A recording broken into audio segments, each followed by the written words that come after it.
आफताब पर हमले की कोशिश के बाद उसकी सुरक्षा बढ़ाने पर विचार किया जा रहा है। एफएसएल के सहायक निदेशक संजीव गुप्ता से आज तक संवाददाता ने बातचीत की थी, वो आपको सुनाएंगे। लेकिन आपको एक और अहम खबर बता दें, इस बीच ये भी आपको बता दें कि श्रद्धा के पिता से कई घंटों तक कल पूछताछ हुई। दिल्ली पुलिस के सामने उनका बयान दर्ज हुआ और जब आज तक संवाददाता अरविंद ओझा ने उनसे सवाल पूछा तो वे खामोश रहे, चुप्पी साधे रहे। मीडिया के सामने कुछ भी कहने से वे बचे, लेकिन 5 घंटे तक वे वहां पर मौजूद थे। विकास जी और पुलिस के सामने उन्होंने बयान दर्ज कराया। विकास जी कुछ बोलना चाहेंगे क्या?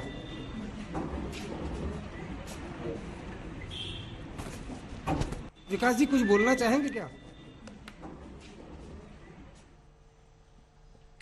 हिमांशु मिश्रा मेरे सहयोगी हमारे साथ जुड़ गए। सीधा हम हिमांशु का अब रुख करेंगे। हिमांशु, इस पूरे मामले में अगर कल ही के दिन की बात की जाए तो काफी डेवलपमेंट्स हुई हैं। श्रद्धा के पिता का बयान दर्ज हुआ है, साथ ही वो हथियार भी बरामद हुए हैं जिनका इस्तेमाल आफताब ने किया था। उसके अलावा आफताब की सुरक्षा बढ़ाने को लेकर भी कदम उठाए गए हैं। सब पर अगर आप अपडेट दे सकें।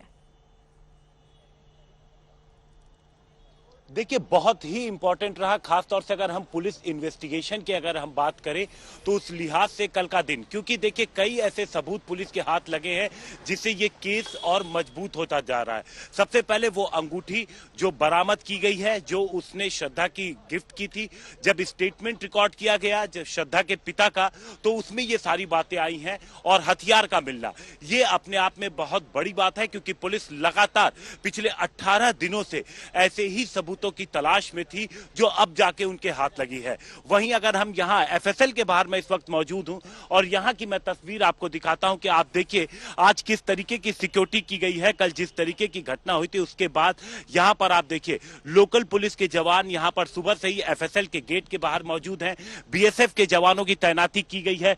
लगातार इस इलाके के जो अधिकारी हैं वो यहाँ पर मौजूद हैं और जो भी गाड़ी यहाँ पर पार्क हो रही है सभी को वेरीफाई किया जा रहा है और बाकी गाड़ियों को हटाया जा रहा है। खासतौर से जो रूट है जहां से तिहाड़ से लेकर के आफताब को आया जाएगा, वो इस पूरे इलाके में वहां पर कोई गाड़ी ऐसी ना खड़ी हो जिसकी पहचान ना हो, इसका ध्यान रखा जा रहा है। क्योंकि कल जो कुलदीप और निगम जिन्हें गिरफ्तार किया गया है, उन्होंने ये पुलिस को बताया था कि वो सुबह 11 बजे ही यहाँ आ गए थे और 11 बजे से वो इंतजार कर रहे थे कि कब वो निकलेगा और जैसे ही गाड़ी निकलती है वो अपनी गाड़ी लगा देते हैं। पुलिस ने उन दोनों को कोर्ट में पेश किया तड़के सुबह और उसके बाद वहां से उन्हें जेल भेज दिया गया है। और उनके बाकी साथी जो बताया जा रहा है कि उसने तो 15 बोला था, लेकिन 5 के नाम पुलिस के सामने आए हैं, जिनमें से 2 तो अरेस्ट हुए हैं, बाकी 3 की तलाश बेहद तेजी से पुलिस कर रही है।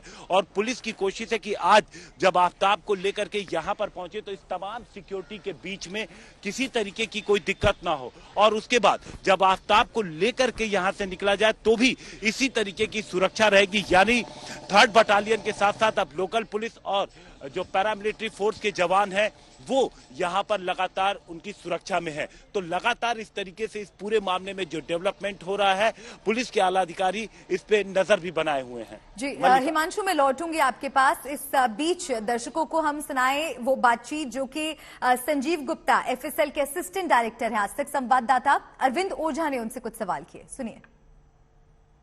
जिस तरह से वहां एफएसएल के बाहर उस पर अटैक करने की कोशिश की गई, तो क्या है इसकी स्थिति? क्या पैनिक है या किस तरह की स्थिति है?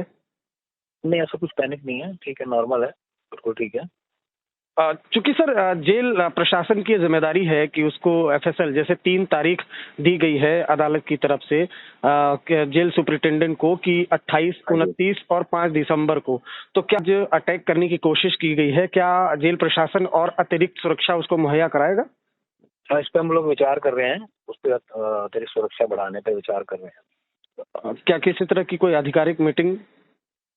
हाँ, अभी चल रहा है विचार, जैसे ही होएगा फिर बताएंगे आपको। और जेल में जो जेल नंबर 4 में रखा था, क्या अब उसके जो बैरक को लेकर भी और अतिरिक्त? नहीं, वो सेफ है बैरक, वो ठीक है बैरक। अच्छा, जगह रखा हुआ हमने, बिल्कुल सेफ है। तो अभी और अतिरिक्त, चूंकि अब उसको जब पेशी होगी एफएसएल में या नार्को टेस्ट के लिए, आप अतिरिक्त सुरक्षा उसको मुहैया कराएंगे? हाँ जी।